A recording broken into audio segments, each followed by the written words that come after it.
So I want to talk to you guys today about something pretty close to my heart. Today I'd like to talk to you about the things that we've heard so far, and today I'd like to talk to you about aliens. So far we've heard some pretty thought-provoking stuff. I'm sure everyone has had some experience with climate change, with education, as we just heard, with the silly things going on with our generations and screens. And I'd like to make a comment on that. Back in the 1950s, there was a group of scientists sitting around a table, getting lunch, and in front of them was a paper one of them had pulled up, and on that paper there was a crazy, silly story about aliens stealing trash cans in New York, because aliens would totally do that. So they're all sitting around laughing because they're all in SETI. I believe it was SETI? Yes. And one of them, a man by the name of Fermi, stops laughing all of a sudden. And he looks at his friends and he goes, "Where are they?" Now, what Fermi had just done is he had compiled what's known as, if I get it right, the Drake equation.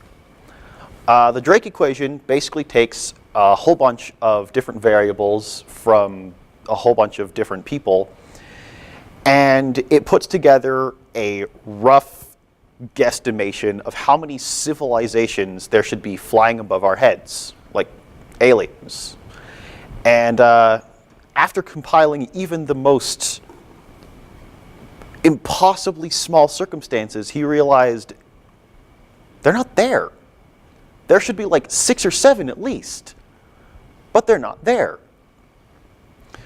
Now, the Fermi paradox, as it's known, is something that's kind of baffled a lot of people, and I'm sure a lot of you have some idea of your own feelings on it. But I want to bring something else to the table, and that's a new set of numbers. So, the universe started out as hydrogen and helium, which after about 0.1 billion years came together and formed the first stars. These stars lasted for within the range of 7 to 9 billion years.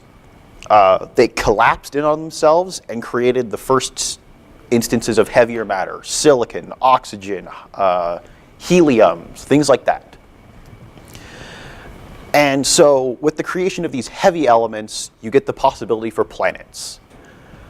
Planet formation is actually a really quick process. All of this comes from the websites that my friend who's in the astronomy program told me about, so NASA and BBC mostly.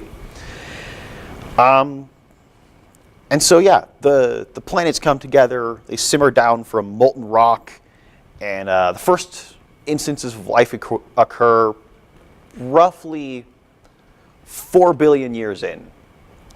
After that, it takes another couple billion years for life to evolve to what we are, civilized.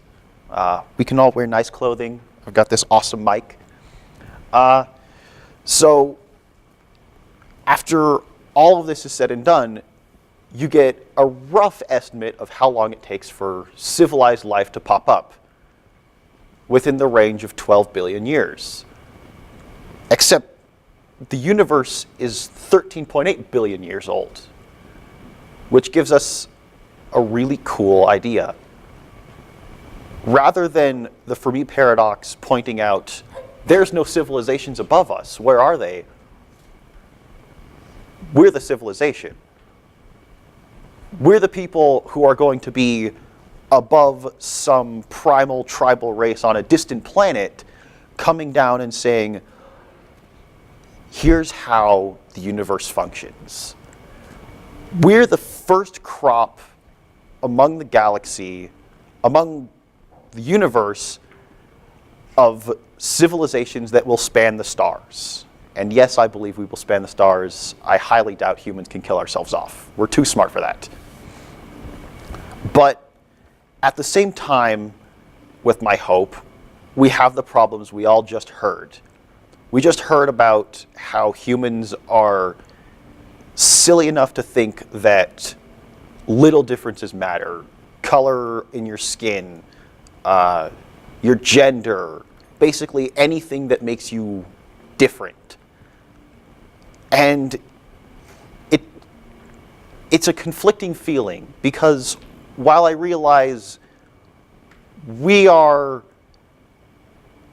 the parents, we're the first generation of people who will be standing among the stars, we're not setting a good example. And that's what I'm trying to get across, is that we need to set a better example.